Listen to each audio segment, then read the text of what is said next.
오늘 우리 함께 보실 하나님의 말씀은 히브리서 5장 1절로 10절까지의 말씀입니다.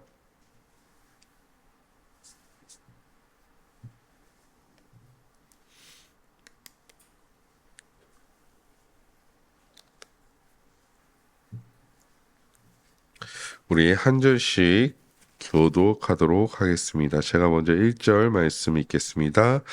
대제사장마다 사람 가운데서 택한 자이므로 하나님께 속한 일에 사람을 위하여 예물과 속죄하는 제사를 드리게 하나니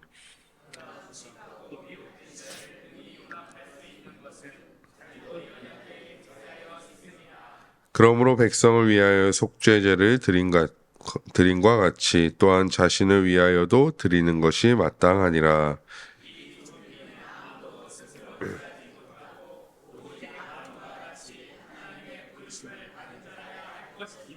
또한 이와 같이 그리스도께서 대제사장 되심도 스스로 영광을 취하심이 아니요 오직 말씀하시니가 그에게 이르시되 너는 내 아들이니 내가 오늘 너를 낳았다 하셨고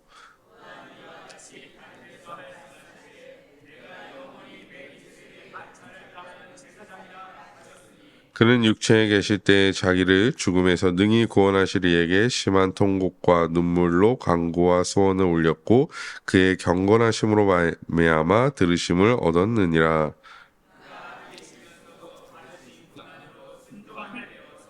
온전하게 되셨은즉 자기에게 순종하는 모든 자에게 영원한 구원의 근원이 되시고 하나님께 멜기세덱을 한차를 따르는 대제사장이라 칭함을 받으셨느니라. 아멘. 오늘도 말씀과 기도로 하루를 시작하시는 모든 성도님들을 주님의 이름으로 환영합니다. 히브리서 이제 5장의 말씀을 살펴보도록 하겠습니다. 히브리서 기자는 다시금 대제사장에 대한 설명을 시작합니다. 이것은 대제사장이 되신 예수 그리스도에 대하여 본격적으로 말하고자 하는 히브리서 기자의 뜻을 알 수 있습니다. 1절 말씀 다시 한번 보도록 하겠습니다. 1절 말씀 보시면 대제사장마다 사람 가운데 택한 자이므로 하나님께 속한 일에 사람을 위하여 예물과 속죄하는 제사를 드리게 하나니. 아멘.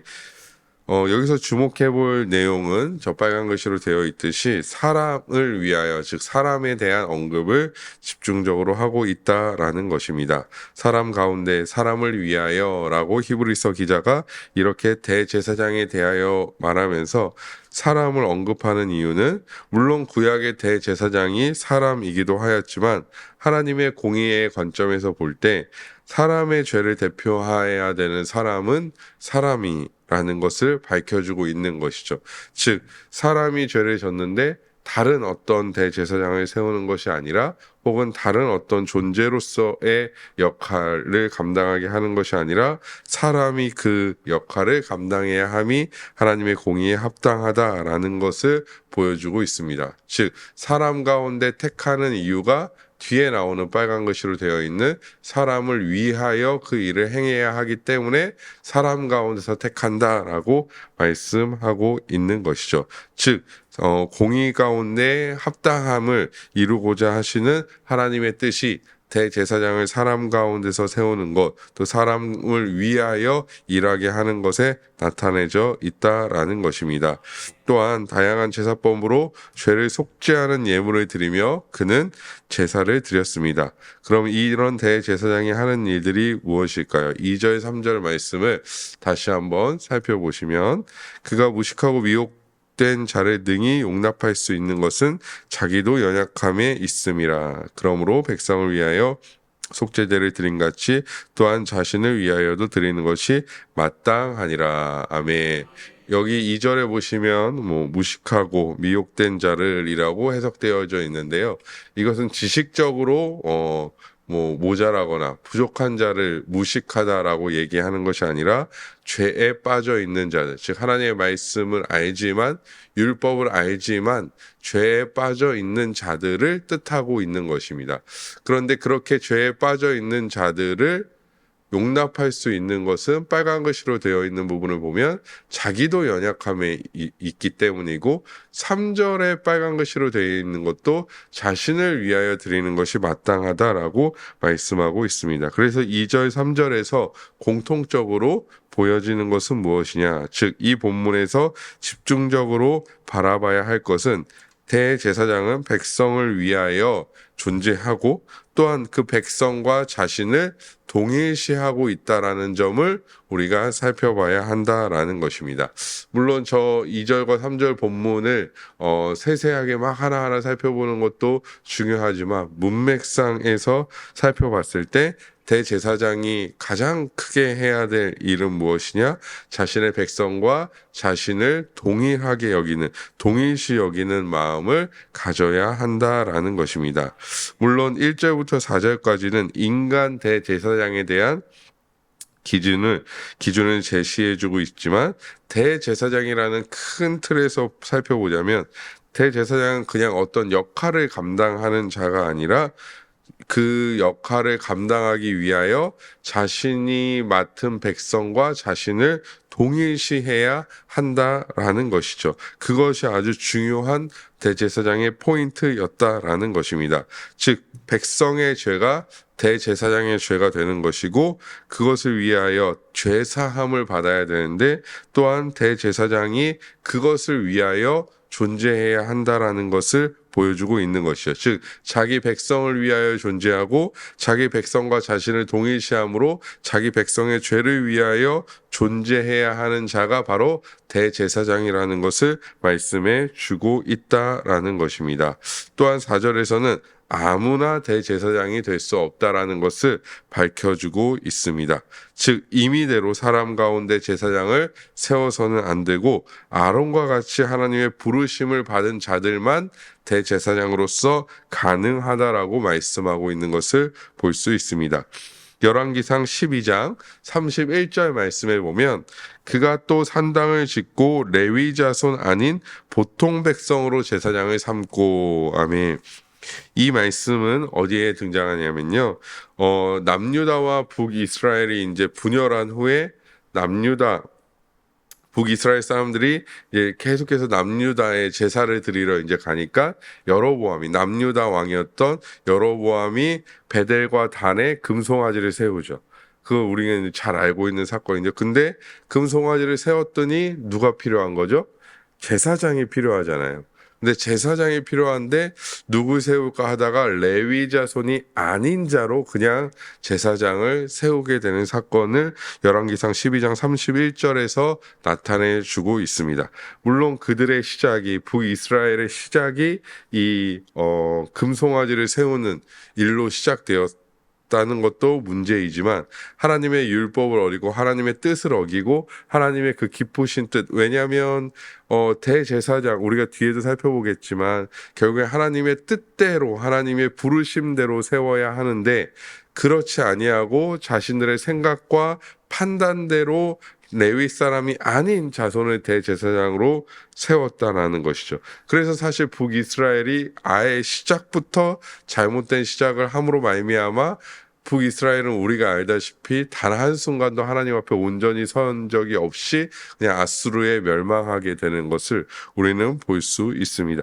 즉, 북이스라엘 시작 자체가 이렇게 잘못 세워진 제사장으로 말미암아 시작 자체가 잘못되어져 있다라는 것이죠. 레위 자손에서 세워야 하는 제사장을 또한 아론 자손에서 뽑아야 하는 대제사장 또한 마찬가지였다라는 것입니다. 그래서 뒤집어 생각해 보면 하나님께서 대제사장을 아론 자손에서 뽑으신 이유는, 그렇게 특별한 조건을 달아두신 이유는 아론이 특별해서가 아니라 결국 누구로 귀결되냐면 예수 그리스도로 귀결되는 것이죠. 즉, 아무나 구원자가 될 수 없고 아무나 영원한 대제사장이 될 수 없고 오직 하나님께서 부르신 우리 구주 예수 그리스도만이 우리의 대제사장 되실 수 있다라는 것을 드러내기 위하여, 그거를 예표해 주시기 위하여, 즉 아론의 계열에서만 아론의 자손에서만 대제사장을 뽑은 것이죠. 특별히 여기서 그냥 아론 계열이기 때문에가 아니라 하나님이 부르신 자들이라고 표현하는 이유는 예수 그리스도를 하나님께서 부르셨다라는 것을 드러내기 위함이었다라는 것입니다. 그래서 그러면서 이제 자연스럽게 5절로 넘어가게 되는 것입니다. 그래서 5절로 넘어가기 전에 잠깐 이 우리 전체적인 본문과 맥락을 좀 달리 하긴 하지만 제가 예전에도 말씀드렸지만 조금 현실적인 얘기를 드리자면 목회자들은 제사장이 아니다라는 거죠. 저희는 제사장이 아니라는 거예요. 간혹 가다가 오해하는 부분이 있는데요. 저희는 우선 레위 자손이 아니고요. 저는 해조 씨 가문에 있는 사람이고요. 예, 각자 자손이 있겠죠. 저희는 우선 레위 자손이 아니기 때문에 또 하나님의 부르심을 받은 건 맞지만 우리 모두가 하나님의 부르심을 받았고요. 하나님께서 말씀을 통해 그 사명을 감당하라고 부르신 자들이지 어떠한 사람도 이 땅에서 예수 그리스도를 대체한 제사장으로 설 수 없다. 그래서 목회자들을 보더라도 제사장 막 이렇게 부르시면 안 되면 저희 제사할 줄도 모르고요. 예. 자, 그래서 자연스럽게 이제 5절로 그런 것은 아론 하나님의 부르심을 받은 자들만이 대제사장으로 설 수 있다. 그래서 자연스럽게 그 마음을 가지고 5절로 넘어가시면요. 하나님은 특별하게 자신의 아들 예수 그리스도를 대제사장으로 세우셨습니다. 그러면서 인용하는 구절이 바로 시편 2편 7절의 말씀을 인용하게 됩니다. 우리 함께 읽어보도록 하겠습니다. 시작. 내가 여호와의 명령을 전하노라. 여호와께서 내게 이르시되 너는 내 아들이라 오늘 내가 너를 낳았도다. 아멘. 우리가 사실 찬양에서도 많이 부르는 내용이기도 합니다. 그런데 이 시편 2편 7절의 말씀은 철저하게 누구를 향해 있냐면 예수 그리스도를 향해 있다라는 것을 우리가 볼 수 있죠. 예수 그리스도는 하나님의 아들로서 대제사장이 되어 하나님께서 자신에게 친히 주신 백성들을 담당하셨습니다. 그들의 죄를 담당하셨다라는 것이죠. 하지만 그는 철저하게 스스로 대제사장이 되신 것이 아니라는 것을 오늘 보면 4절과 5절 말씀에 연속적으로 말씀해 주고 있는 것입니다. 즉 하나님께서 예수 그리스도를 대제사장으로 세워주신 것임을 우리는 기억해야 합니다. 또한 히브리서 본문이 그것을 말씀해 주고 있죠. 히브리서 기자는 예수 그리스도의 대제사장적 특징을 하나님께서 부르신 자들, 즉 아론과 연결시키면서 자연스럽게 또 누구와 아론과 연결시켰지만 아론과만 연결시키는 것이 아니라 6절에 자연스럽게 누구를 말씀해 주고 있냐면 멜기세덱이라는 사람을 말씀해 주고 있습니다. 그래서 6절 말씀을 다 같이 읽어보도록 하겠습니다. 시작. 또한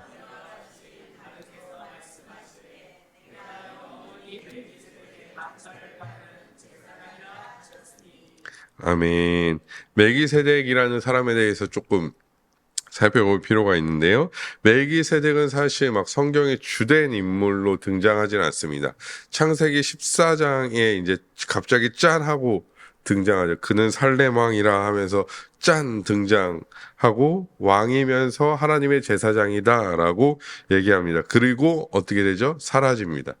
그리고 없어집니다. 성경에서 없어집니다. 그러다가 한참 뒤에 어디서 등장하냐면 시편 110편에서 갑자기 또 등장합니다. 그래서 시편 110편 4절의 말씀을 보시면 제가 읽어드리도록 하겠습니다. 여호와는 맹세하고 변하지 아니하시리라.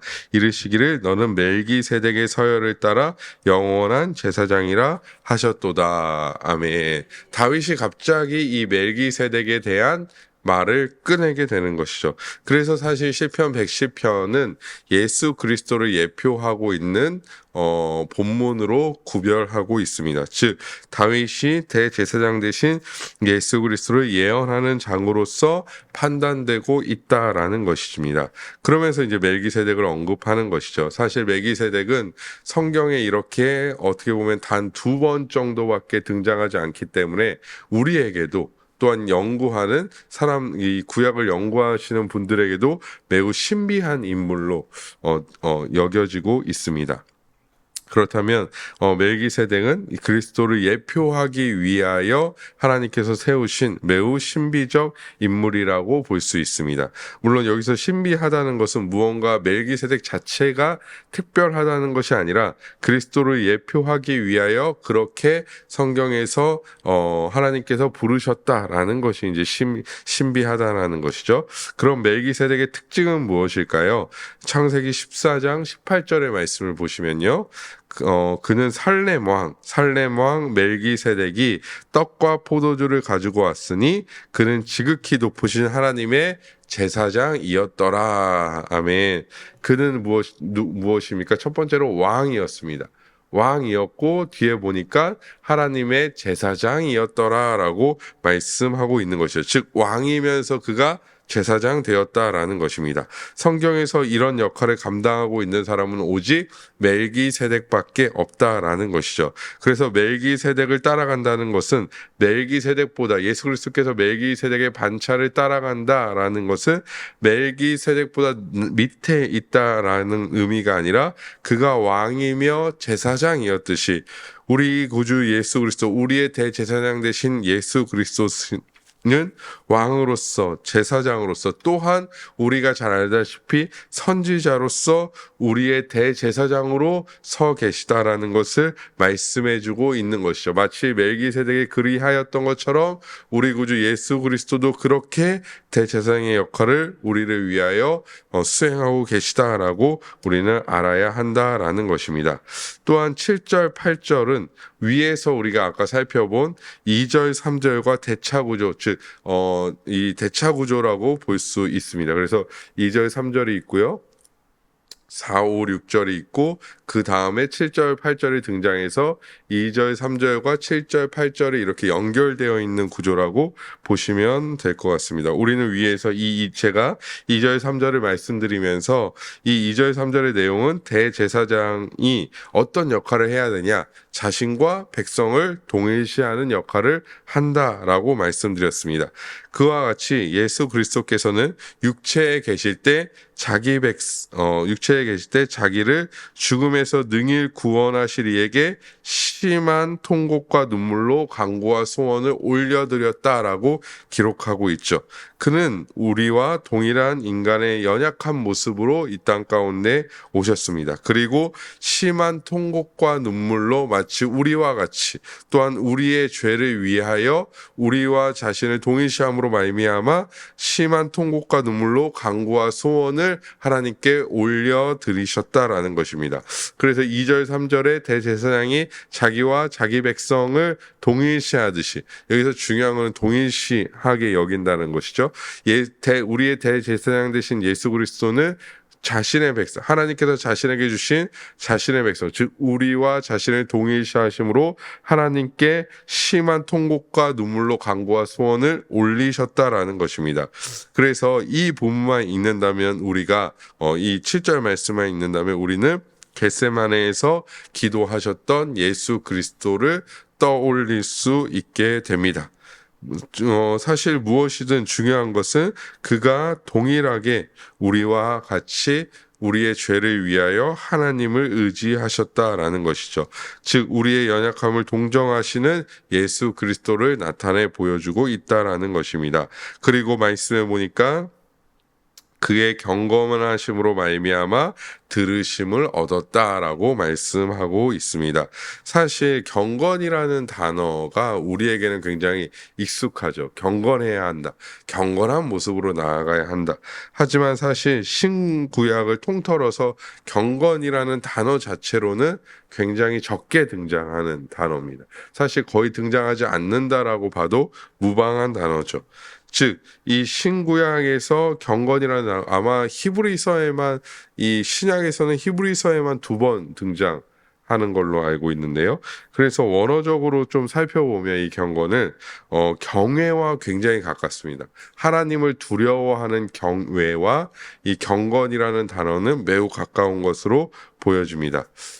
즉 예수께서 하나님을 경외하심으로 말미암아 들으심을 입었다라고 말씀하고 있는 것이죠.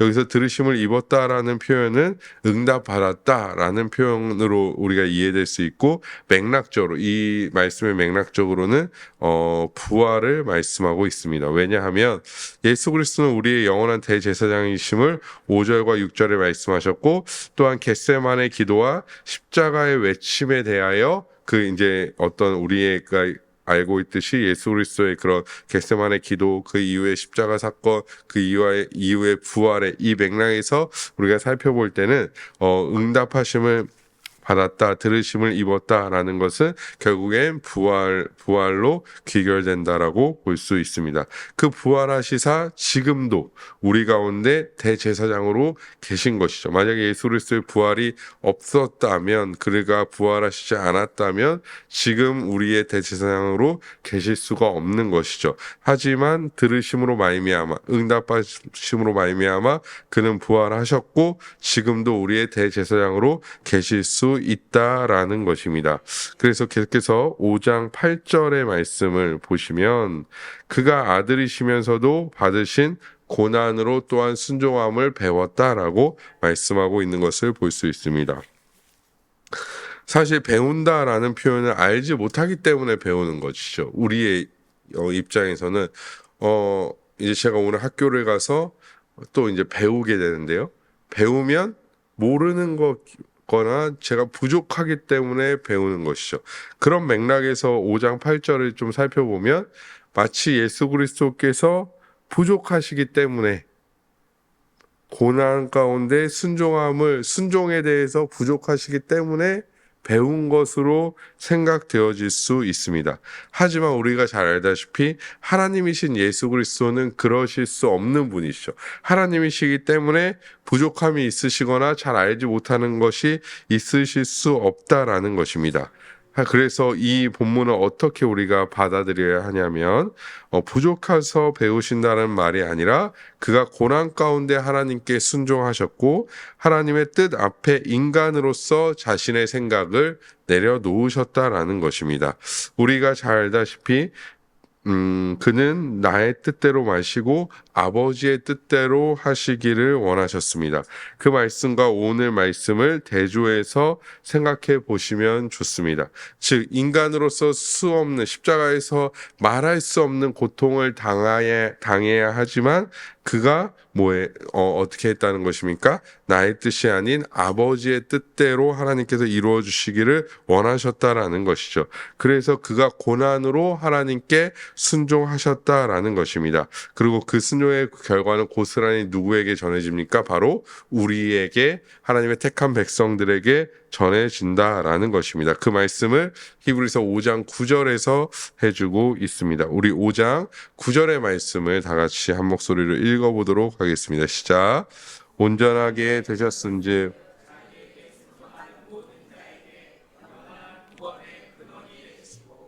아멘. 여기서 온전하게 되셨다라는 표현 또한 그가 온전하지 못하시다는 의미가 아닙니다. 그는 인간의 모습으로 이 땅에 오신 이후 하나님의 뜻에 철저하게 순종하셨습니다. 그래서 온전히 자신의 육체로 하나님의 모든 뜻을 이루셨다라는 것이죠. 그래서 여기서 온전하게 되셨다라는 것은 어떻게 보면 율법의 완성이기도 하시고요. 하나님의 뜻에 다 순종하시고 하신 것으로 이해하셔도 좋을 것 같습니다. 즉, 하나님께서 자신에게 주신 자신의 백성들을 향한 자신들의 백성들을 위한 어떤 이 땅 가운데서의 사명을 다 이루셨다라는 것이죠. 그의 육체로 그의 삶으로 모든 것을 완성시키셨습니다. 그리고 그 의를 우리의 것으로 여겨주셨다라는 것이죠. 그래서 우리의 구원의 근원이 되신다라는 것입니다. 그래서 오늘 이제 설교의 제목이 구원의 근원인데요. 오늘 제목까지 오기까지 많은 시간이 걸렸지만 결국 그의 모든 은은 예수 그리스도를 믿고 그에게 순종하는 모든 자들에게 선물로 주어진다라는 것입니다. 오늘 이 또한 우리가 지난 수요일에도 말씀드렸듯이 이 순종이라는 단어가 나왔는데요. 순종하기 때문에 우리의 구원의 영원한 구원의 근원이 되시는 것이 아니라 순종하는 모든 이들에게 이미 구원의 근원이 되신 것이죠. 순종했기 때문에 우리가 구원을 획득한 것이 아니라 구원의 근원 되시는 예수 그리스도를 소유한 자들이 순종하는 것이다라고 우리는 생각해야 한다라는 것입니다. 즉 예수 그리스도를 믿고 그에게 모든 순종하는 모든 자들의 구원의 근원이 되신다라는 것입니다.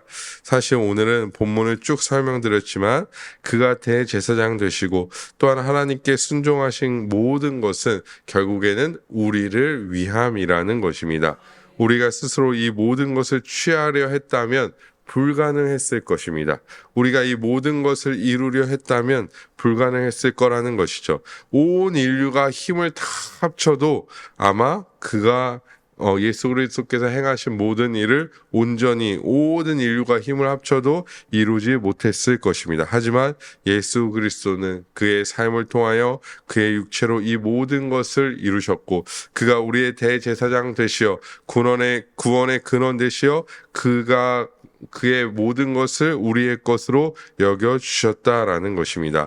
그가 우리의 구원의 근원이시기에 우리는 오로지 그를 믿는 믿음 안에서 그 구원의 은혜와 감격을 경험할 수 있게 된다라는 것입니다. 이것이 얼마나 큰 은혜입니까? 우리의 노력도 아닌 힘도 아닌 오로지 그의 순종하심으로 말미암아 그 순종을 우리의 것으로 여겨 주셨기에 우리는 그 은혜의 감격 가운데 하나님이 주시는 모든 은혜를 누리며 살아가게 된다라는 것입니다. 그리고 우리가 위에서도 살펴봤듯이 이 모든 것을 우리를 동정하시는 예수 그리스도가 그가 우리의 포도나무 되시고 우리를 그의 가지 삼아 주셔서 우리가 그와 연합되어 있기 때문에 우리는 그 모든 것을 누리게 된다라는 것입니다. 사랑하는 성도 여러분, 오늘 하루 우리가 또한 살아갈 텐데요. 우리는 오늘 하루 그냥 그저 살아가는 것이 아닙니다. 오로지 주의 은혜로 그리스도와 연합된 자로 살아가는 것입니다. 포도나무의 가지로 살아가는 것이죠. 또한 대제사장 되신 예수 그리스도가 지금 이 시간에도 우리의 중보가 되셔서 우리를 위해 기도하시고 우리를 위해 엎드리시는 그 삶을 선물로 받아 살아가는 것입니다.